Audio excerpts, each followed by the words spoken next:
Good morning all of you student. आज हम पढ़ेंगे 8th standard Hindi grammar 6th number पर है कारक और उनकी विभक्तियाँ। पहले आज हम पढ़ेंगे कारक। कारक किसे कहते हैं, कारक के कितने प्रकार होते हैं। लेकिन देखिए यहाँ पहले उदाहरण दिया है, पहले हम उदाहरण से समझेंगे, उसके बाद कारक की जो है परिभाषा देखेंगे और प्रकार को हम पढ़ेंगे। ठीक, तो चलिए अब हम पहले देखिए क्या दिया है। नीचे दिए हुए वाक्य पढ़िए। वाक्य कितने हैं देखो, दिया है 5 वाक्य, पहले इसको पढ़ो, आप सब भी ध्यान दो। फर्स्ट पर है न्यायाधीश ने फैसला सुनाया। दूसरे पे है पुलिस ने चोर पकड़ा। तीसरा है मैंने बस से यात्रा की। यह राजीव का मित्र है, बंदर डाल पर बैठा है। इन वाक्यों के रेखांकित शब्दों पर ध्यान दीजिए। ठीक, जैसे दिया है पहले वाक्य में क्या दिया है, न्यायाधीश। न्यायाधीश क्या दिया है, न्यायाधीश दिया है ना, तो न्यायाधीश क्या है, संज्ञा है। तो न्यायाधीश संज्ञा है। न्यायाधीश ने फैसला सुनाने का काम किया। ठीक, किया है, तो न्यायाधीश के साथ ने प्रत्यय का प्रयोग हुआ है, ने प्रत्यय का। दूसरे वाक्य में क्या दिया है, पुलिस ने चोर को पकड़ने की क्रिया की है। किसको पकड़ने को, चोर को पकड़ने की क्रिया की है ना। तो इसमें जो है क्रिया क्या है, क्रिया का असर चोर पर पड़ा है। चोर के साथ को प्रत्यय का प्रयोग हुआ है या प्रत्यय लगा है। ठीक, तीसरे वाक्य में देखो, यात्रा करने की क्रिया बस द्वारा की गई है। यात्रा करने की क्रिया किससे की गई है, बस द्वारा की गई है। ठीक, बस यात्रा का साधन है, तो बस के साथ कौन सा प्रत्यय लगा है, से प्रत्यय कौन सा लगा है, से प्रत्यय लगा हुआ है, यानी से प्रत्यय का प्रयोग हुआ है। चौथे में देखेंगे, यह राजीव का मित्र है।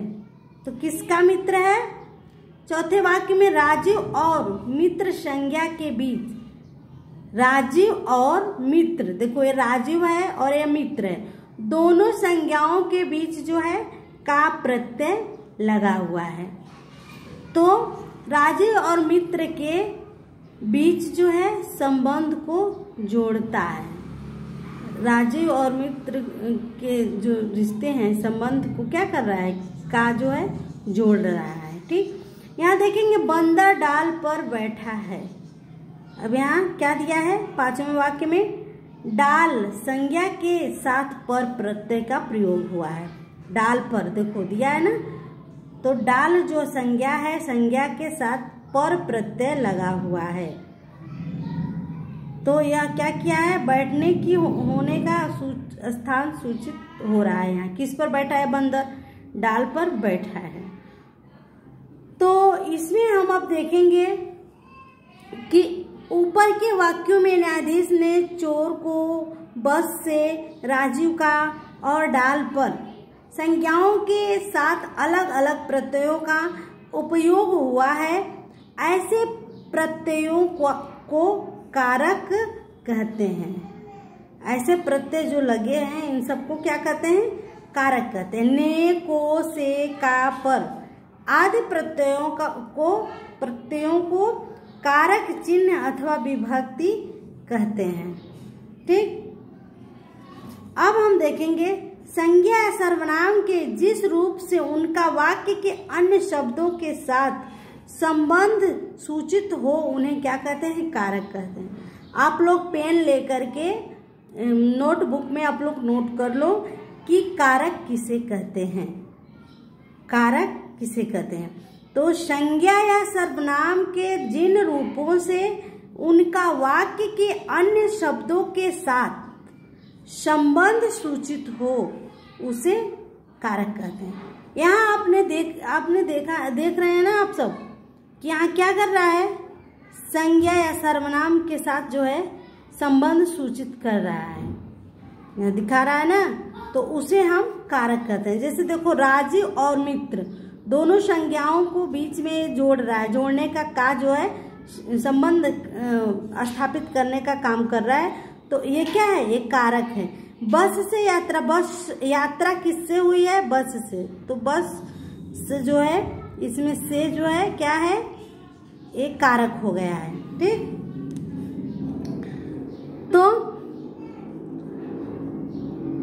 शब्दों का परस्पर संबंध दिखाने के लिए जिन प्रत्ययों का उपयोग होता है उसे विभक्ति कहते हैं। शब्दों का परस्पर संबंध दिखाने के लिए जिन प्रत्ययों का उपयोग होता है उन्हें क्या कहते हैं, विभक्ति कहते हैं। कारक और उनकी विभक्तियां होती हैं। ठीक, तो कारक अभी हम पहले देखेंगे कि हिंदी में कारक कितने होते हैं। हिंदी भाषा में कारक 8 हैं। कितने हैं, 8 कारक हैं। इनमें से 7 कारकों की अपनी अपनी विभक्तियां होती हैं। जैसे देखो दिया है, फर्स्ट पर है कर्ता कारक, दूसरे नंबर पर है कर्म कारक, तीसरे पे है करण कारक, चौथे नंबर पर है संप्रदान कारक, 5वें नंबर पर है अपादान कारक, 6वें नंबर पर संबंध कारक, 7वें पर है अधिकरण कारक और 8वें पर है संबोधन कारक। ये कारक हैं। कारक के कितने प्रकार हैं, 8 प्रकार हैं। कर्ता कारक, कर्म कारक, करण कारक, संप्रदान कारक, आपादान कारक, संबंध कारक, अधिकरण कारक, संबोधन। ठीक, हम ऐसे भी कहते हैं, एक ट्रिक है मैं बता रही हूँ आप लोगों को, फार्मूले टाइप है। जैसे कर्ता ने कर्म को करण से, संप्रदान के लिए, आपादान से, संबंध का की के, अधिकरण में पर, संबोधन है अरे। तो इसमें आपकी विभक्ति भी आ जाती है। ऐसे आप याद करोगे ट्रिक। तो कर्ता के साथ हमेशा विभक्ति कौन सी लगती है, कर्ता के साथ ने विभक्ति लगती है। कर्ता ने कर्म को, कर्म के साथ हमेशा को विभक्ति लगती है। करण के साथ, कर्ता ने कर्म को करण से हमेशा करण के साथ से विभक्ति का प्रयोग होता है। ध्यान दो, ये लिख लो आप लोग। संप्रदान के लिए, संप्रदान कारक के साथ विभक्ति कौन सी लगती है, के लिए लगता है। आपादान यानी से अलगाव, जब हम किसी चीज से अलगाव या किसी वस्तु से अलगाव लगाते हैं, अलगाव के लिए आपादान कारक से का प्रयोग होता है। यहाँ 2 बार से का प्रयोग हुआ है, देखो करण कारक में भी और आपादान कारक में भी। तो हमें करण कारक में जो है से के द्वारा और आपादान में अलगाव के द्वारा, आपादान में हमेशा अलगाव होता है से का प्रयोग और करण कारक में हमेशा के द्वारा होता है। ठीक, समझ में आ रहा है ना, से के द्वारा विभक्ति है, से के द्वारा। इसमें जो है अलगाव के द्वारा इसमें होगा। संबंध का की के, ये फार्मूला है आपका। संबंध कारक में हमेशा का की के प्रत्यय का प्रयोग होता है, विभक्ति का प्रयोग होता है। अधिकरण में पर पै, ये जो है अधिकरण में लगता है, में पर पै। संबोधन हे अरे यानी हे राम, यहाँ संबोधन का हमेशा ये प्रयोग होता है। हे अरे विभक्ति है संबोधन कारक का। समझ में आ रहा है ना। तो अब हम पढ़ेंगे कर्ता कारक। कर्ता कारक किसे कहते हैं और इसका एग्जाम्पल देखेंगे कि माँ ने सड़क पर खेलने से मना किया। अब इसमें आप लोग बताओ कि माँ ने सड़क पर खेलने से मना किया। इस वाक्य में हमें कर्ता कारक को ढूंढना है। तो इस वाक्य में कर्ता कारक कौन होगा? माँ होगी कि सड़क पर होगा कि क्या होगा? इसमें जो है हमेशा कर्ता के साथ ने का प्रयोग होता है। तो माँ जो है माँ कर्ता कारक हो जाएगा। ठीक, माँ सड़क पर खेलने से मना करती है। माँ सड़क पर खेलने से मना करती है। तो इसमें क्या होगा, इसमें जो है कर्ता के जो इसमें अब देखिए, सड़क पर खेलने से मना, किसने मना किया? माँ ने। सड़क पर खेलने से कौन मना करता है? माँ। दिया है ना ये दो, समझो आप लोग। इन दोनों शब्द वाक्यों में क्रिया का कर्ता माँ है और पहले वाक्य में कर्ता के साथ ने विभक्ति आई है। ठीक, दूसरे वाक्य में कर्ता के साथ विभक्ति चिन्ह ने नहीं है। क्रिया करने वाले संज्ञा या सर्वनाम को कर्ता कहते हैं। क्रिया करने वाले संज्ञा या सर्वनाम को ही तो कर्ता कहते हैं। जो काम करेगा वही तो कर्ता होगा। तो कर्ता किसे कहते हैं? संज्ञा या सर्वनाम, जो क्रिया करने वाली संज्ञा या सर्वनाम होता है वही कर्ता कहलाता है। तो माँ मना की है ना, तो इसमें जो है माँ हो जाएगा दूसरे वाक्य में। कर्ता कारक का विभक्ति चिन्ह ने है। मैं अभी बताई ना कि इसकी विभक्ति चिन्ह जो क्या होता है? ने होता है, कर्ता। तो इसमें देखो फर्स्ट में जो दिया है सामने, माँ ने सड़क पर खेलने से मना किया, तो माँ ने आ रहा है, ने विभक्ति आ रही है। इसमें विभक्ति माँ सड़क पर खेलने से मना करती है, तो यहाँ विभक्ति नहीं है, माँ बस करता है। ठीक, अब देखिए, कर्ता के साथ विभक्ति ने का प्रयोग सामान्य भूतकाल की सकर्मक क्रिया के साथ ही किया जाता है।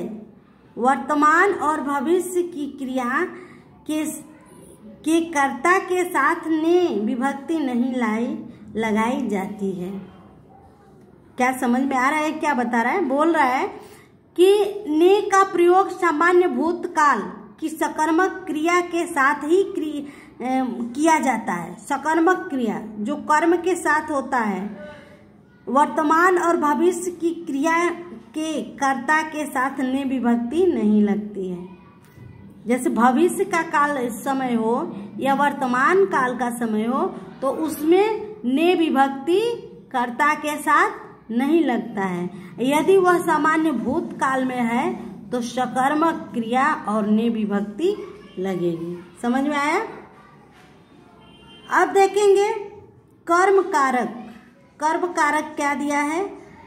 लेखिका ने गौरा को देखा, माली ने फूल तोड़ा। दो वाक्य हैं। ने गौरा को, किसको देखा? गौरा को।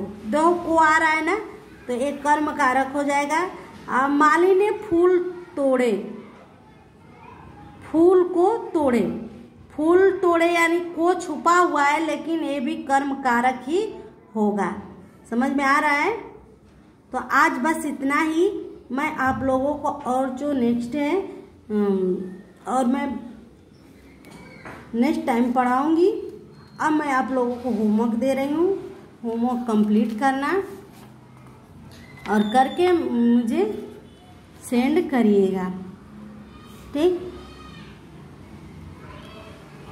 निम्नलिखित वाक्यों में रेखांकित शब्दों के कारक बताइए। देखो, निम्नलिखित वाक्यों में रेखांकित शब्दों के कारक बताइए। आपको कारक बताना है। हवाई सुंदरी ने राजू को खट्टी मीठी गोलियां दी। ये क्या है? कर्ता कारक है। ऐसे ही तभी हवा का एक तेज झोंका आया। का शकुन ने माँ को मुस्कुराते देखा। किसान ने हीरे को हल की मूठ पर लगा दिया। आपको 4 ही दे रही हूँ और एक क्वेश्चन है आपका कि कर्ता किसे कहते हैं, कारक किसे कहते हैं और कारक कितने प्रकार के होते हैं। ये आपका होमवर्क है, आप लोग करना और करके मेरे नंबर पे सेंड करना। Okay, thanks.